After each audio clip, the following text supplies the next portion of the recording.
కాంగ్రెస్ ప్రభుత్వం ప్రవేశపెట్టిన ఇందిరా మహిళా శక్తి కార్యక్రమం డాక్రా మహిళలకు వడ్డీ లేని రుణాల అశ్వారావుపేట నియోజకవర్గంలోని దమ్మాపేట మండలం మందలపల్లి గిరిజన బాలుర జూనియర్ కళాశాలలో ఓ అద్భుతమైన కార్యక్రమం ఘనంగా నిర్వహించబడింది. ఈ కార్యక్రమంలో అశ్వారావుపేట, దమ్మపేట, ములకలపల్లి, చండ్రుకొండ, అన్నపురెడ్డిపల్లి మండలాల నుండి వచ్చిన డాక్రా మహిళలు వేలాదిగా పాల్గొన్నారు. కాంగ్రెస్ ప్రభుత్వం ప్రవేశపెట్టిన ఇందిరా మహిళా శక్తి కార్యక్రమం డాక్రా మహిళలకు వడ్డీ లేని రుణాలు అశ్వారావుపేట నియోజకవర్గంలోని దమ్మపేట మండలం మందలపల్లి గిరిజన బాలుర జూనియర్ కళాశాలలో ఓ అద్భుతమైన కార్యక్రమం ఘనంగా నిర్వహించబడింది.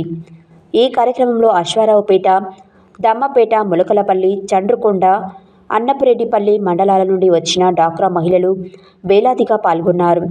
డాక్రా మహిళల సాంస్కృతి ప్రతిభకు ప్రాధాన్యతలు ఇస్తూ సాంస్కృతిక ప్రదర్శనలు, ఆటల పోటీలు, ముగ్గుల పోటీలు తదితర చక్కని కార్యక్రమాలు నిర్వహించబడ్డాయి.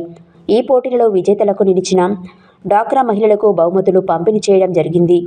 ఈ కార్యక్రమంలో ముఖ్య అతిథులుగా తెలంగాణ రెవెన్యూ, గృహ నిర్మాణం, సమాచార, పౌర సంబంధాల శాఖ మంత్రి పొంగులేటి శ్రీనివాసరెడ్డి, స్థానిక శాసనసభ్యులు జారే ఆదినారాయణ పాల్గొని డాక్రా మహిళలకు సుమారు 2,50,00,000 విలువైన చెక్కులను అందజేశారు. ఈ కార్యక్రమం గ్రామీణ మహిళల ఆత్మవిశ్వాసాన్ని పెంపొందించడంతో పాటు వారి సామాజిక, ఆర్థిక స్థితిగతుల బలోపేతానికి దోహదపడనుంది. ఈ కార్యక్రమంలో ఉన్నత స్థాయి అధికారులు, మండల స్థాయి అధికారులు, కాంగ్రెస్ పార్టీ ముఖ్య నాయకులు తదితరులు పాల్గొన్నారు.